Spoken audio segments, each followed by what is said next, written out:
प्रस्तुति कथा की होनी चाहिए कि सुनने वाले समझ तो लें।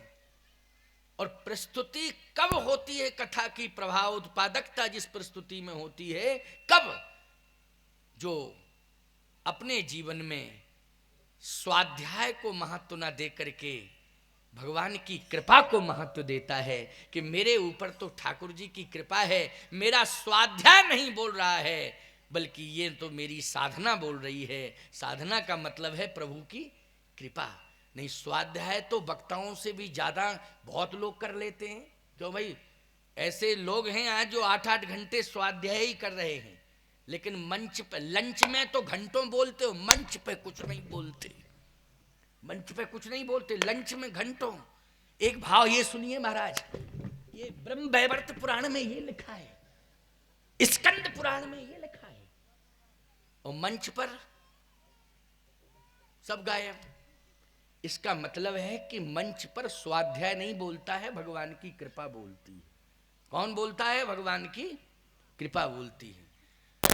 और श्रोता भी याद रखना, अगर तुम संशय लेकर के बैठ जाओगे तो कथा पल्ले नहीं पड़ेगी, और श्रद्धा लेकर के बैठोगे, वो कथा सुनोगे, तो कथा निश्चित रूप से अपना प्रभाव आपके ऊपर डालेगी ही डालेगी, और प्रभाव पड़ेगा ही पड़ेगा, इसमें कोई संशय नहीं है। तो सती जी ने कहा कि ये बताओ, आप जा कहाँ रहे हैं कथा सुनने? क्या समुद्र के किनारे? क्या रहते तो हैं हिमालय पे, कैलाश पर है, रहते हैं कैलाश पर, और कथा सुनने जा रहे हैं समुद्र के किनारे?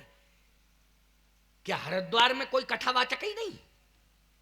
अरे ऋषिकेश हरिद्वार क्यों भाई, पास में ही है, यहां सुन लीजिए। नहीं है तो प्रयागराज तीर्थों के राजा हैं, वहां चित्रकूट, वहां जा रहे हैं आप समुद्र के किनारे। इसका मतलब है कि कथावाचक है कौन, ये बताओ। तो भगवान शंकर ने ये नहीं कहा कि अगस्त, ये कहा कुंभज। सती बोली कुंभ मानी तो घट होता है, घड़ा, घट क्या बोलते हैं? घड़ा बोलते, घट छत्तीसगढ़ में घड़ा ही बोलते हैं ना। तब तो ठीक बोल रहा हूं मैं, हाँ, नहीं तो गड़बड़ हो जाता है। मान लीजिए हम घड़ा कहें, आपके यहाँ और कुछ कहा जाए तो गड़बड़ होता है ना। जैसे हमारे यहाँ मिठाई को छेना कहते हैं, और यहाँ उपलों को, कंडों को, उपलों को छेना कहते हैं। तो कितना अंतर है जमीन आसमान का, बोलो है कि नहीं है? बोलो भाई। अब हम कहें, आप कहो महाराज जी कुछ पाओगे, हम कहें लाओ छेना, तो तुम लोग क्या सोचोगे? क्या हो गया महाराज को, भांग खा के बैठे क्या, ये तो छेना मांग रहे हैं। क्यों भाई? क्योंकि छेना तुम्हारे यहाँ जो गोबर से, क्या उपले कंडे बोलते हैं ना, उपले, उनको छेना बोलते हैं ना छत्तीसगढ़ में। और हमारे उत्तर भारत में छेना एक मिठाई है, दूध को फाड़ के जो बनाई जाती है, उसको छेना कहते हैं, वो छेना है। अब कितना अंतर है, बहुत अंतर है। इसलिए मैं पूछ लेता हूँ, आज से 35-40 साल पहले यही चक्कर पड़ गया।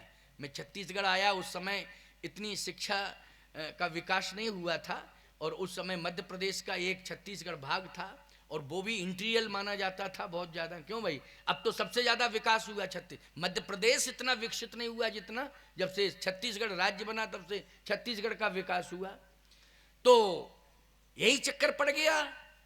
उस दिन एकादशी थी, घर के लोग बोले महाराज जी क्या पाएंगे, क्या खाएंगे? हमने कहा हम तो आज कुछ भी नहीं खाएंगे। कहे नहीं फिर भी, तो हमने कहा छेना अगर मिल जाए तो। अब उस समय छेना तो, कहे महाराज छेना, हम कहे छेना। कहे महाराज ये बताओ कि भैंस का कि गाय का? हमने कहा गाय का। अच्छा, हम भी यही समझे भाई दूध, दूध से छेना बनता है ना, तो भैंस का भी दूध होता हो, गाय का भी दूध होता है। तो कहे महाराज भैंस का कि गाय का? हम कहा गाय का, गाय का, गाय का, गाय का छेना चाहिए। कहे महाराज गाय का तो बहुत रखा है। गाय का रखा है, बहुत रखा है। हमने कहा कहाँ रखा है? कहे गोठान में। तो हमने कहा कि गोठान में गाय रहती है, वहीं दूध बनता है, वहीं बनाया होगा छेना गोठान में। अब हम ये क्या जाने कि यहाँ छेना मानी गोबर के कंडे को कहते हैं छेना। कहे महाराज ये बताओ आप कि कितने लाएं? हमने कहा कितने लाए? हाँ, बोले आप बताओ, एक झुआ के दो झुआ? अरे हमने कहा अब गड़बड़ है। झुआ कहा, हमने कहा अब गड़बड़ है। झुआ बोलते ना छत्तीसगढ़ में। हमने कहा अब गड़बड़ है, छेना कभी झुओं में आता ही नहीं है। छेना तो कटोरे में, थाली में। क्यों भाई, आता है कि नहीं आता? मिठाई किसी लाओगे तो थाली कटोरी में लाओगे कि नहीं लाओगे, कि झुआ में भर के लाओगे? वो भी छेना। तब मैंने कहा सही बताओ, ये है क्या मामला है? कहे महाराज मामला यही है कि वो छेना, आप पता नहीं आपकी बुद्धि क्या हो गई। हमारे यहाँ तो, हमने कहा लाओ है क्या छेना? तो कहे फिर भी, हमने कहा एक ही पीस लाओ। तो लाई वो पीस, दिखाया, लो महाराज ये है पीस। अरे हमने कहा राम राम श्याम श्याम, रखो इसको, ये बुद्धि का भ्रम है।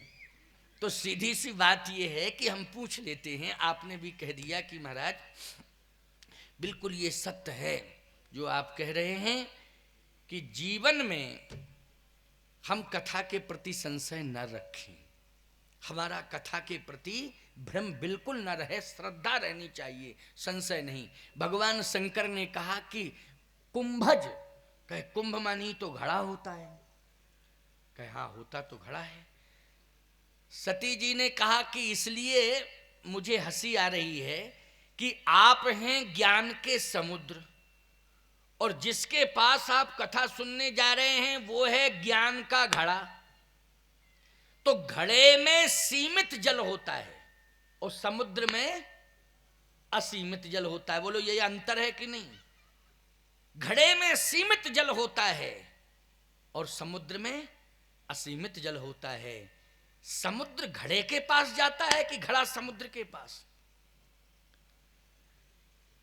भगवान शंकर ने कहा एक बात बताऊं, घड़ा एक ऐसा होता है जिसमें जल सीमित भले ही होता है लेकिन स्वादिष्ट होता है।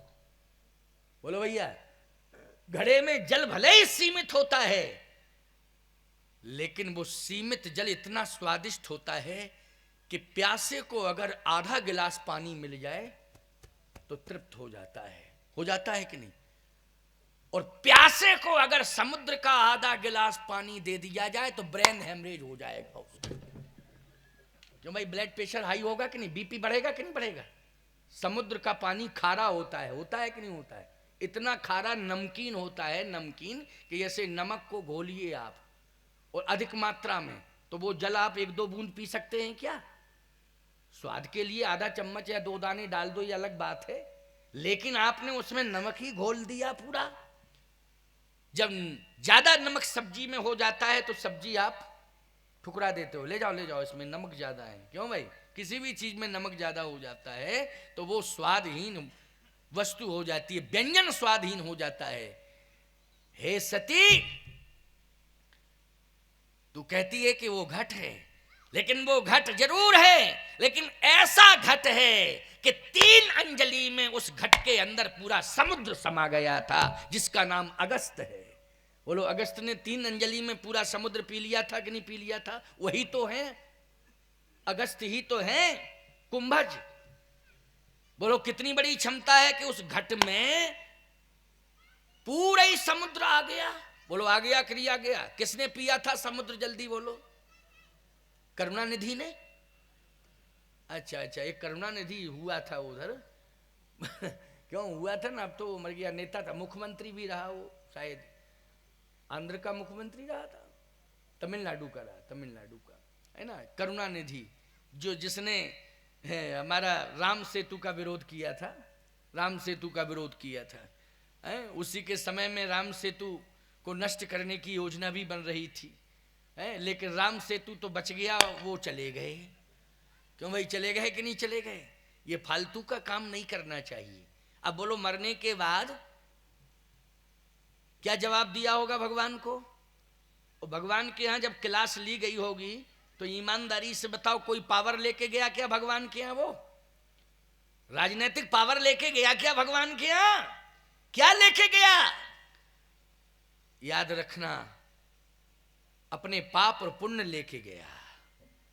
क्या लेके गया? पाप और पुण्य लेके गया, यश और अपयश लेकर के गया। बस मात्रा किसकी ज्यादा है इस पर विचार करना है। यश की मात्रा ज्यादा की अपयश की, पुण्य की ज्यादा मात्रा की पाप की, इस पर विचार करना है। लेकिन और क्या लेके गया